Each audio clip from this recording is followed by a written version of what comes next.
Je vais maintenant vous montrer comment configurer des variables répétitives directement dans votre document Word.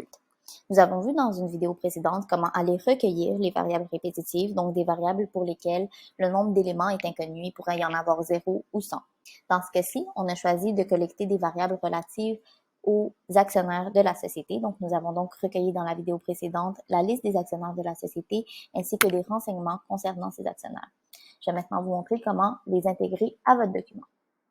Je vais aller sélectionner le bon questionnaire, donc le bon workflow dans lequel nous avons recueilli ces données.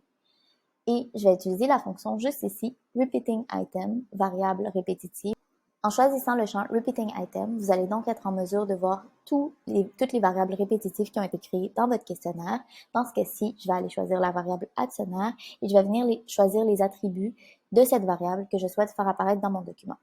Dans ce cas-ci, au fin du registre des actionnaires, je souhaite avoir le nom complet de l'actionnaire.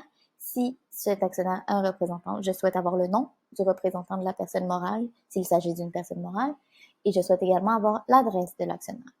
Voici donc les trois attributs que je vais faire apparaître concernant chacun des actionnaires rentrés par l'utilisateur dans mon document.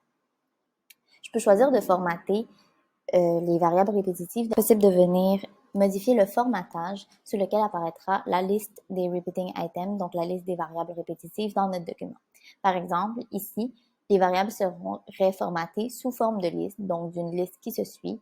Ensuite, je pourrais les mettre sur une liste ayant des lignes différentes. Il est également possible de choisir différents séparateurs de listes ou de formater sous un tableau. Dans ce cas-ci, c'est ce que je vais faire. Je vais formater ma variable répétitive sous forme de tableau et je vais cliquer sur Insert Field dans mon document. J'aurai donc ensuite un tableau que je pourrais formater de la manière dont je voudrais. Donc, je pourrais venir changer le formatage du tableau comme bon me semble, par exemple en changeant le style de bordure.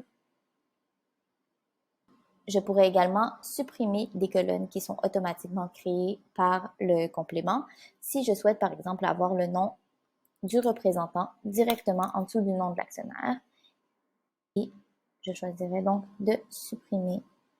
Je pourrais également ensuite renommer les colonnes comme bon me semble. Donc, je pourrais changer au nom de l'actionnaire. Et je peux également rajouter du texte dans mon tableau. Par exemple, nom du représentant. Juste avant l'item du représentant. De cette manière, lorsque mon document sera généré, à chaque fois qu'il y aura un item de représentant, j'aurai le nom du représentant. D'ailleurs, si je choisissais plutôt de formater ma liste des actionnaires d'une autre façon, autrement que dans un tableau, par exemple sous la forme d'une liste, j'aurais plutôt ceci qui apparaîtrait. Et donc, dans ce cas-ci, les actionnaires apparaîtraient de cette façon, donc l'actionnaire 1, l'actionnaire 2. Si je choisissais plutôt une liste multiligne, j'aurais donc l'information sous ce format, et ainsi de suite. Je vais ensuite venir télécharger le document que je viens juste d'automatiser, donc dans lequel je viens tout juste d'identifier mes variables dans mon workflow de variables répétitives. Donc, j'ai téléchargé mon registre d'actionnaires et nous allons maintenant cliquer sur Run afin de voir le workflow complet et de voir à quoi ressemblerait le document final une fois toutes les réponses de l'utilisateur recueillies. Disons donc que je suis donc un utilisateur sur Documate et que je dois, à ce moment-là, remplir la liste des actionnaires de ma société. Je vais donc remplir et répondre à toutes les questions. Ainsi, de cette manière, je serai donc en mesure de voir le document généré et lorsque je clique dessus, je verrai à quoi ressemblerait le registre des actionnaires.